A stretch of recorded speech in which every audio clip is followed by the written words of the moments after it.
I got a really interesting email from a trans person about neopronouns. And about how pointless they are.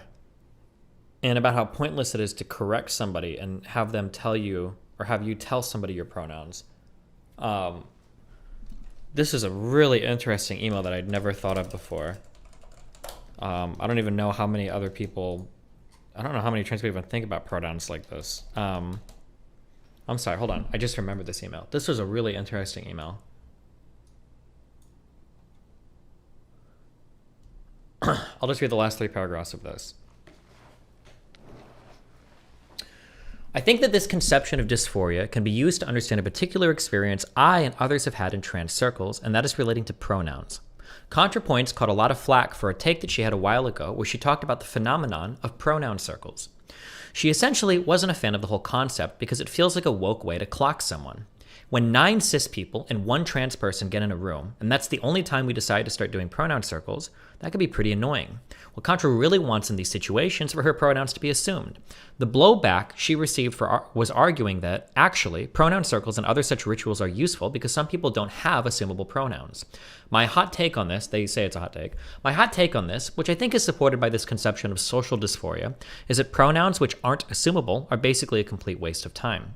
Why does it hurt to be referred to by the wrong pronoun? There's no venom in the word itself.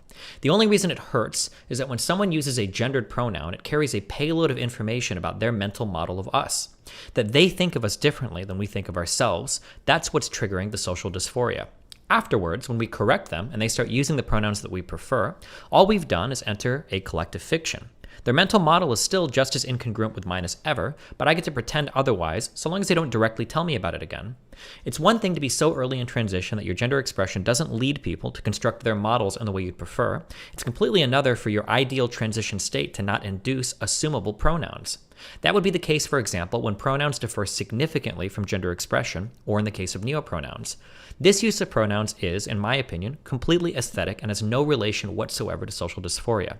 If you can't assume my pronouns, perhaps because you didn't even know those words before I told you, then your use of them carries absolutely zero information about your conception of my gender. The only thing it tells me is that you agreed to enter this fiction with me, and any influence that this has on my social dysphoria is either misunderstood or a complete placebo. The sting of a misplaced pronoun is at least genuine. If you can't assume my pronouns, then really, what the hell is the point? That was an interesting... I should have read, actually before this, I should have just read their whole email. There was some interesting stuff above, kind of on that. I'll read the 2 pronouns above this. It's just interesting. I think I have to do a little bit of philosophical grounding to make my point. First, I hope you forgive me. When humans are social with each other, we like to pretend that we are communicating quite directly. That when I say the right words in the right way, the idea in my head is now suddenly in your head. This is a fiction, because the words we speak don't belong to us as soon as they have been spoken. They exist in this weird social space and are taken from there, and in the process, they become entailed in a lot of social baggage. When I write this email, I'm not really talking to you. The target of these words, as far as my mind is concerned, is a mental model of you that I have constructed inside my head. We all keep these mental models of each other, and to some extent, we are aware of the fact that other people have models of us. This all seems pretty obvious, but to my understanding, this is really where dysphoria comes from. I have a mental model of myself, and unfortunately, it conflicts strongly with all the sense data coming in telling me about how my body actually is. This is biological dysphoria. My experience of social dysphoria is essentially the exact same, except that the conflict is between my mental model of myself and other people's mental models of me. It's distressing to discover that other people are constructing me in a way I know to be incompatible with my own conception of myself. How can we ever communicate if our targets are so mismatched? And then they talk about the pronoun thing. That was like I'm not saying that I think that like giving pronouns is bad or whatever or anything like that, but it was like an interesting way to explain, I guess, like pronouns. I've never really thought about it, but I have a talk with something in like 3 or 4 minutes.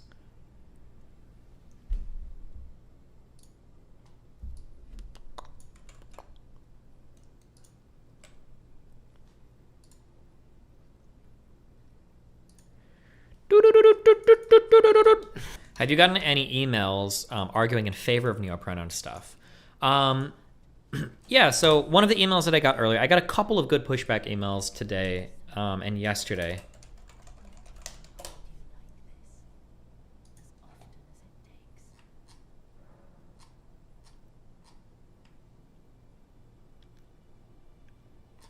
And their kind of conception of everything was that a long time ago, society was hardcore restrictive in terms of societal acceptance of trans people. That it's just like, it's really fucked, like trans people were fucked, and that it was basically like a horrible thing. But going forward, we've opened up gender expression way more, and that having like people being more open, more willing to explore gender identities, more let me see if I can find like a quote I can pull from here. I assume that a society that accepts and allows for ugly, non-passing, non-binary, xenogender, neopronoun using trans people is, all else equal, better than a society that allows for only some or none of these things. I assume this because I do not think there are substantive differences between the dysphoria described by optically bad trans people and the dysphoria described by optically good trans people. Optically bad trans people tend to have a variety of normal dysphoria sources and so on, and a couple of abnormal dysphoria solutions, which they claim feel the same as the normal dysphoria solutions. This being the case, I said xenogender people are legitimately helped by being identified as xenogender, and non-binary people are legitimately helped by transitioning as they see fit as the null hypothesis. This is like an interesting email. I don't think I 100% agree with what they were saying, but I can understand this a little bit more. There was that, and then there was another one that I talked about earlier for why there aren't as many older trans people, I guess, sometimes in some of the trans support groups, but it's interesting stuff.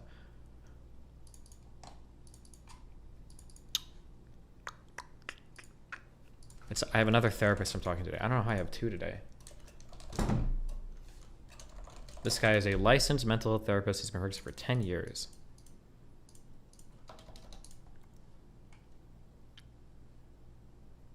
Don't we do that normally? Allow people to believe in social fantasies. I might think someone is fat, but I'm not going to tell them.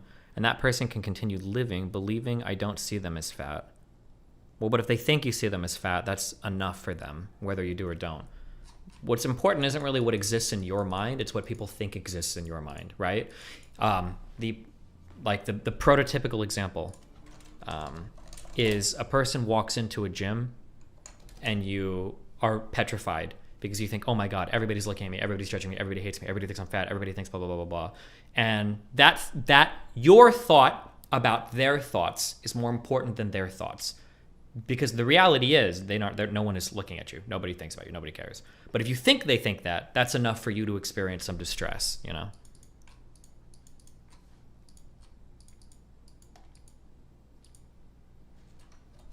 Except for me. I go to the gym and I judge everybody. I walk around specifically looking for weak people, and right when they are finishing their sets, I ask if I can warm up with their max. That's what I do. And then I drop the barbell on their neck. And then I say, do you even lift? And then I crush them beneath my boot.